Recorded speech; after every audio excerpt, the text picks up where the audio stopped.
Hello la team, j'espère que vous allez tous et toutes bien. Bienvenue, aujourd'hui on se retrouve pour une nouvelle story time qui m'a été rapportée par une abonnée. Avant de continuer, j'aimerais demander à toutes les personnes qui m'ont envoyé des histoires qui n'ont pas été publiées de me recontacter en privé parce que malheureusement, suite à l'incident du vol de mes téléphones portables, j'ai perdu beaucoup d'histoires que j'avais reçues récemment que je n'ai malheureusement pas pu publier.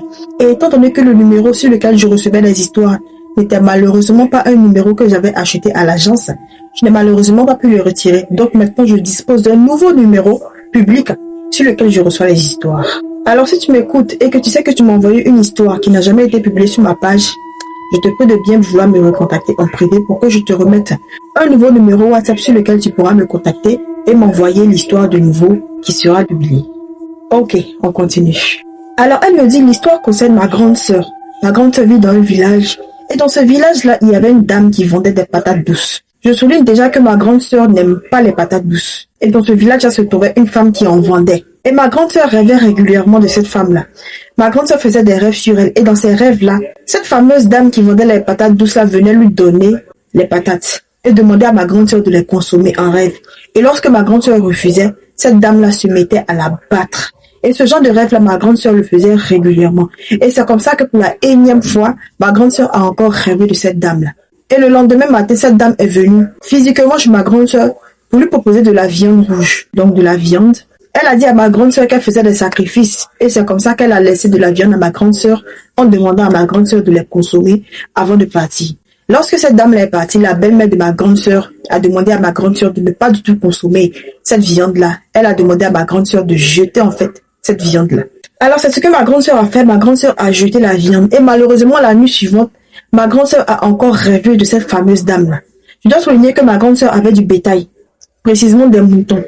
Elle en avait quand même en grande quantité. Et le lendemain, après avoir rêvé de cette fameuse femme-là, eh bien, la majorité des moutons de ma grande sœur sont morts. Il restait que 2 moutons vivants. Le reste, les autres moutons sont morts. Donc les 2 moutons qui restaient ont été... Et voilà, leur viande a été cuisinée. Et ma grande sœur qui avait de base 3 filles, voilà, parmi ces 3 filles, il y a l'une d'entre elles qui a refusé de manger la viande du mouton. Elle disait qu'elle avait peur. 2 jours seulement après les faits, elle est décédée. Franchement, c'était un coup dur pour la famille, en plus du fait que c'était une fille qui n'était pas malade, elle n'avait rien en tout cas d'inquiétant. Et son décès était vraiment brusque, très prématuré parce qu'elle était vraiment jeune. Au moment du décès de la fille, en fait, de ma grande sœur, elle était enceinte d'un garçon. Et la grossesse a évolué jusqu'au jour de l'accouchement.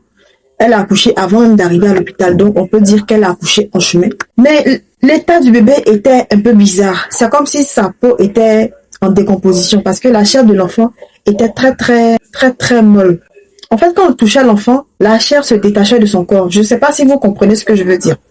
En d'autres termes, la chair quittait. Donc, c'est comme si l'enfant était en train de se décomposer. C'était quand même bizarre. Pourtant, l'enfant se portait bien dans le ventre. Voilà. Quand l'enfant était encore dans le ventre, il allait bien. Et à la sortie, l'enfant était en train de se décomposer. Finalement, l'enfant n'a pas survécu, en fait. Et c'était la perte d'un deuxième enfant. Et ma grande sœur s'est mise à réfléchir. Et elle a fait le rapprochement avec la vieille femme. À chaque fois qu'elle rêvait de cette femme-là, le lendemain, il y avait un drame. À chaque fois qu'elle rêvait de cette femme-là, le lendemain, il y avait un drame.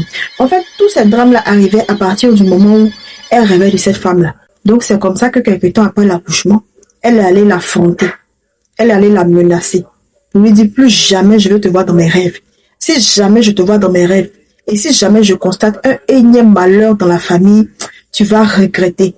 Et depuis ce jour-là, ça va maintenant chez ma grande sœur. Elle a dit que depuis qu'elle était allée affronter cette dame pour en guillemets la menacer, depuis lors, elle ne rêvait plus de cette femme. Et en tout cas, ses prochaines grossesses, ses prochains accouchements se sont très bien passés. Il n'y a plus de deuil dans la famille. Elle n'a plus perdu un enfant. C'est tout pour le témoignage. Dites-moi ce que vous en pensez dans les commentaires. Un témoignage vraiment mystérieux, étrange, qui montre une fois de plus la mauvaise foi de certaines personnes.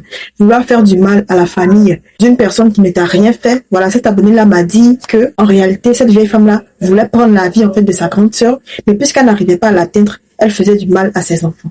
Pour toutes les personnes qui souhaiteraient m'envoyer une histoire, vous avez la possibilité de vous rendre sur mon profil.